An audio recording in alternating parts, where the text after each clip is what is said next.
आइए जानते हैं सिद्ध देवीपीठ विंध्याचल के बारे में। श्रीमद् देवी भागवत के 108 पीठों में विंध्याचल का महत्वपूर्ण स्थान है। यह एक जागृत सिद्ध पीठ माना जाता है। प्रतिवर्ष दोनों नवरात्रों में देश के कोने कोने से लाखों श्रद्धालु यहाँ आते हैं। सहस्त्रों साधक विंध्याचल धाम तथा पर्वत पर 9 दिनों तक साधना करते हैं। प्रत्येक मंगलवार और शनिवार को धाम में अपार भीड़ होती है। अन्य दिनों में भी भीड़ समाप्त नहीं होती। पुराणों में विंध्याचल जैसा तीर्थ पूरे ब्रह्मांड में अन्यत्र नहीं कहा गया है। पुण्य सलिता, पतित पावनी, गंगा की कलकल निनाद करती तरंगे एवं प्राकृतिक सुरम्य सुषमा से अलंकृत विराट विंध्य पर्वतमाला के मध्य स्थित विंध्य क्षेत्र विस्तृत अरण्य एवं सदा लीला सरिताओं से युक्त मातृभूमि का एक टुकड़ा नहीं अपितु आदिम संस्कृति का अद्भुत अध्याय है, जिसके अंत में अतीत की न जाने कितनी संस्कृतियाँ शयनाशील है। यहाँ त्रिशक्तियों महालक्ष्मी, महाकाली और महासरस्वती ने अपना आवास बनाया। पार्वती ने यही तपस्या कर अपर्णा नाम पाया तथा शिव को प्राप्त। श्री राम ने यहीं के रामगंगा घाट पर अपने पितरों को श्राद्ध तर्पण किया तथा रामेश्वर लिंग की स्थापना की और राम को इसी तपोभूमि में त्रिपुरा रहस्य के अनुसार विष्णु को सुदर्शन चक्र की प्राप्ति हुई। वस्तुतः विंध्य पर्वतमाला के सुरम्य अंचलों में श्री यंत्र पर स्थापित विंध्याचल अनादिकाल से ही शक्ति की लीला भूमि, शाश्वत भूमि रही है। देश के 108 शक्तिपीठों 12 महापीठों में से यह अत्यंत महत्वपूर्ण स्थान है। रुद्रायमल के अनुसार यहीं पर सती का पृष्ठभाग गिरा था। नारद पुराण के अनुसार जहाँ विंध्य पर्वत एवं गंगा का संगम होता है, उस स्थान यानी विंध्याचल का पुण्य प्रयाग से 10 गुना है और संपूर्ण ब्रह्मांड में विंध्य क्षेत्र से पावन परम क्षेत्र कहीं नहीं है। पुराणों में विंध्याचल को शक्तिपीठ, सिद्धपीठ, मणिद्वीप कहा गया है।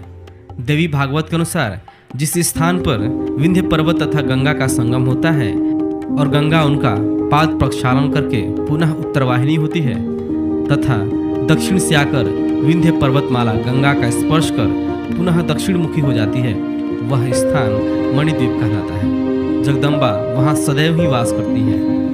बृहन्नील तंत्र में यहीं पर विंध्यवासिनी का निवास स्थान कहा गया है। विंध्य क्षेत्र में दोनों नवरात्रों में अपरिमित सात्विक ऊर्जा उत्पन्न होती है और श्रेष्ठतम पार्थिव केंद्र बन जाता है। भक्त इस अगाध ऊर्जा शक्ति को आत्मसात करता है।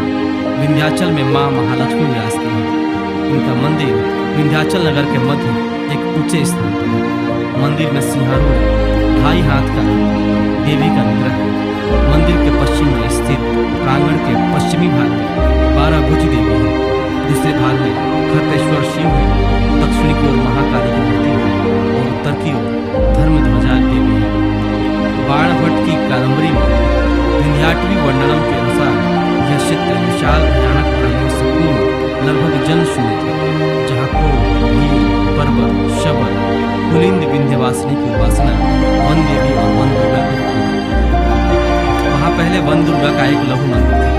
वर्तमान विशाल मंदिर कितना प्राचीन है पता पाना कठिन है, किंतु जनश्रुति है कि इसका निर्माण गढ़वाल शासकों द्वारा विक्रम संवत 1646 में किया, जहाँ सिंह पर माँ का पुत्र स्थापित कर उन्हें अरण्याति देवी कहा गया। त्रिकोण यंत्र स्थित यह स्थान पुण्यदायी है। विंध्यवासिनी इनकी अधिष्ठात्री देवी है। विख्यात श्रीयंत्र त्रिपुर सुंदरी का यंत्र है, जिसे यंत्रराज कहा गया है, क्योंकि इसी यंत्र से ब्रह्मांड की उत्पत्ति तथा विकास हुआ। यह यंत्र मानव शरीर का भी द्योतक है। इस यंत्र के मध्य में एक बिंदु है, त्रिकोणावृत कहते हैं। इसके बाद षटकोण है, जो ऊपर से अष्टदल कमल से आवृत है। इसके ऊपर 16 दल, उसके ऊपर 24 दल हैं। यंत्र के मध्य में महादेवी ही ब्रह्म रूप में विराजमान है। ऐसी मान्यता है कि विंध्याचल की यात्रा तब तक पूर्ण नहीं होती जब तक वहाँ त्रिकोण यात्रा न कर ली जाए। आस्थावानों के लिए त्रिकोण ऐसा शाश्वत सत्य है जिसकी व्याख्या संभव नहीं। यद्यपि ये त्रिशक्तियाँ एक ही हैं, तथापि इस त्रिकोण में त्रिशक्तियों अर्थात महालक्ष्मी, महाकाली और महासरस्वती का दर्शन किया जाता है। विंध्यवासिनी मंदिर के दक्षिण में महाकाली, महासरस्वती। इस तरह इस त्रिकोण की यात्रा त्रिशक्तियों के विराजने से श्रेष्ठतम है। त्रिकोण यात्रा का आरंभ होता है माँ विंध्यवासिनी के पावन नाम से।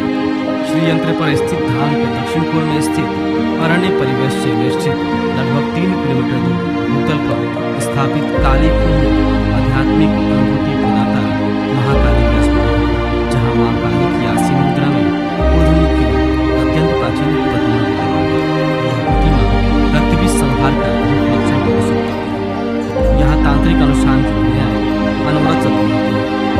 मंदिर के प्रांगण में विद्यमान आरोग्य प्रतिमा माँ काली के दर्शन के बाद भक्त महासरस्वती के दर्शन होते अष्टभुजी वहाँ जाने के 2 मार्ग हैं।